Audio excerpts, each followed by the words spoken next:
Ayan, itinaas ni PRRD si Ate Nini na taga-Tacloban. Isa siyang tatakbo ng pagkakongresista. Kakalabanin niya si Tambaloslos Buaya. Ayan. Ayan si PRRD. Nasa Manila Hotel yan. Change of mind si PRRD. Tatakbo na daw ng pagkasenador. Magpa-file ng COC. Ayan, kabahan na kayo. Mga jutang ina ninyo dyan. Sa gobyernong bangag. Ayan si PRRD. Kasama andyan si Nini, yung taga yung taga Tacloban, Waray. Biglaan din daw yung pag-file niya ng COC. Dahil wala daw nagpa-file sa Tacloban, ayan, nag-file siya agad ngayon. Kasi kakalabanin niya si Tambaloslos dahil marami na ang mga taong nagsasabi na nagsasawa na sila sa mga Romualdez na paulit-ulit wala naman daw ginagawa sa Tacloban. Ganon pa rin ang Tacloban, dugyot. So ito, andyan ang mga grupo ng mga Romualdez. Andyan si si Lorraine Badoy. Bakit kaya napaka-smoky sa restaurant na yan? Anong restaurant to? Daming mga vlogger, Yan si PRRD, biglang dumating ng Maynila. Change of mind. Kaya alamin nyo ang mga utak ng mga ni PRRD talaga. Yan. Nagpa-file ng COC bilang isang senador, si Tatay Digong. Kahit kahapon, nag-file na siya ng pagka-mayor Pero hindi kinakansila. Last day today ng filing of COC. Today is the last day. Tayo pa rin nakikita, tol. Kahit saan tayo pa rin nakikita. Si Pastor Kibuloy, sana magpa-file din daw. Tayo pa rin. Yan, pag mag-file ng pagkasenador si Pastor Kibuloy, iboboto ko yan. At ikakampanya ko pa. Yan ang dapat mananalo mga klaseng mga taong ganyan. Na may mga dignidad. Hindi mga bangag. May mga prinsipyo. Makikita niyo sa kadami-dami ng members ni Pastor Kibuloy. Napapaayos niya ng maayos na disiplina niya ang mga tao niya. Walang korupsyon sa grupo niya o sa organisasyon niya. Sa KOGC. Tingnan mo, isa lang siya.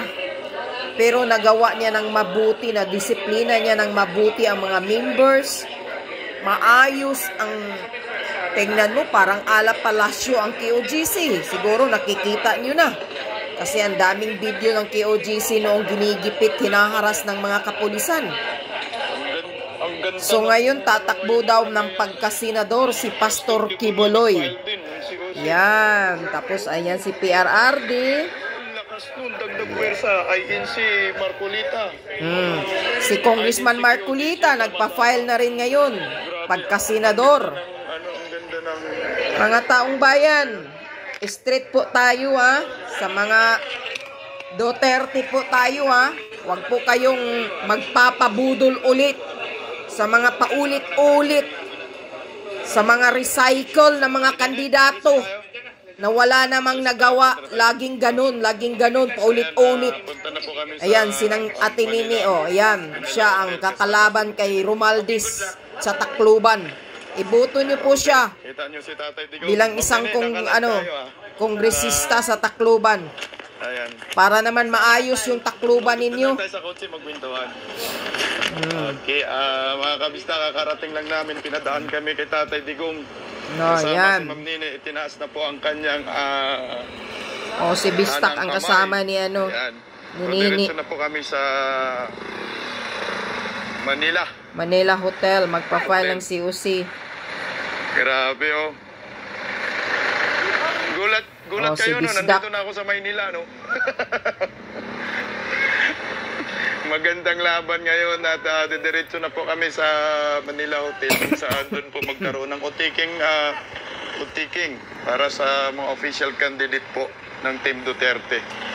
Palike and share po mga kababayan ko. Arnel! Medyo mamaya mag-usap kami ni Tinini, magkatabi mga kami ni Tinini. So yan lang mga taong bayan, si PRRD ay nagpa-file ng pagkasenador. Tinini, magpintuan tayo Ah? habang nasa biyahe. Change of mind na siya. Ganyan ang laro ni PRRD lagi. Tsaka ito si Nini, siya ang isang kongresistang kalaban ni Romualdez sa Tacloban. Iboto niyo po siya kung gusto niyo. Pag mamimigay ng bulto-bultong pera si Tambaluslos Romualdez, tanggapin niyo at huwag niyong iboto. Iboboto niyo ito si Nini. Yan lang po. Mga taga-Tacloban. Kay Martin Romualdez. Tsaka maraming salamat to sa pagsubaybay kanina ho, sa pag-file ng COC. Tinini, ngayon po ay itinaas kayo. Itinaas yung kamay nyo ni Pangulong Duterte. Ano po ang inyong pakiramdam ho ngayon? Medyo emosyonal ho kayo. Ang pakiramdam ko parang napakatapang ko. Di ba? Tapos, ang karoon ako tuloy ng yung talagang paglaban Tama. para sa bayan. Paglaban mo, kasi palitan na yung Romualdez dyan sa Tacloban. Anong binulong ni Pangulong Duterte sa'yo nung tiningnan niya yung Certificate of Candidacy mo? Laban lang, day. At, Laban lang, day. Tsaka, parang natuwa si Tatay Digong na kinalaban mo si Martin Romualdez. 2 beses pa tinaas ang kamay ko. Oo. Di ba? Sino pang hindi matutuwa doon? Dating presidente. Diyos ko. At ngayon pupunta tayo sa, may naghihintay sa'yo. Marami. Marami pong naghihintay kay Tinini dyan sa, Manila Hotel. Anong kaganapan doon, Tinini? Sabi mo sa akin, o-taking ba? Parang oath-taking ng mga senators natin. Ayan. Lahat ng mga official candidate na ako. Andun. Okay. Medyo, Philip nandito, di ba? nandun si Ipe, nandun si Jamie Bundo. Kompleto sila doon. Oo. Kompleto sila doon. At ngayon po, papunta na po kami ng Manila Hotel. At ipagdasal po natin si Tinini na makayanan ang lahat ng mga pagsubok ho. Hamon to sa kanya. Kasi baka hindi nyo po alam si Tinini, hindi po siya politician, tama o ba? Hindi, oo. Organizer ako. Yes, yan ang mabuting manalo. Nag-aaral ako ng mga- Yan ang magandang manalo, yung hindi politician dahil hindi magnanakaw. Yung politician, Yung kung mga tao na tuwing kailangan ng kalingas para sa baba, sa mga barangay, yan ang sila yung mga leaders ko ang tumutugon sa baba. Napansin ko kanina nung kinamayan mo si Tatay Digong. Grabing ngiti ni Tatay Digong. Abot hanggang tainga. Ano po ang naramdaman mo po? Natuwa siya po eh. Oo, grabe. Tuwang-tuwa siya. Hindi mo siguro niya akalain na mayroong lalaban kay Romualdez. Laban na babae. First time niyo po ba nag-file ng kandidatura sa talambuhay mo? First time. Hindi naman talaga ako kumakandidato. At kanina kasi Tinini, hindi naintindihan nila yung salita mo kasi, di ba nagwaray? So, bakit daw kayo tumakbo at malakas daw si Romualdez, maraming pira. So, saan po kayo humugot ng lakas? Sa mga tao, sa taong mga nandun sa Leyte. Kasi sila mismo ang nag-udyok sa akin. Yung mga tao sa baba. Ngayon, siyempre, pinili ay kung sa waray pinili ay. Pipili ka talaga ng kandidato mo. Diba? So, yun ang nag-udyok sa akin. Udyok ba yan sa Tagalog? Na parang pinupush ka nila. Oo, yung mga tao. Tapos gusto nila nung isang leader na makikinig sa kanila. at may gagawin sa sasabihin nila sa atin. At sa mga taga-Tacloban, magpasalamat po kayo kay Ate Nini na tumakbo siyang kongresista. Bukod sa pabalik-balik na po yung pamilyang Romualdez, uulan po ng biyaya sa inyo.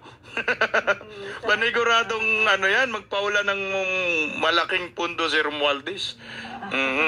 Kunin nyo yung ayuda, iboto nyo si Ate Nini. Correct. Kunin nyo yung pera dahil pira natin yan. Pira nyo yan. Ito nangyayari. At iboto nyo si Nini. Pabagsakin nyo na mga taga-Tacloban si Romualdez. Surprise. Oo, Yan lang po.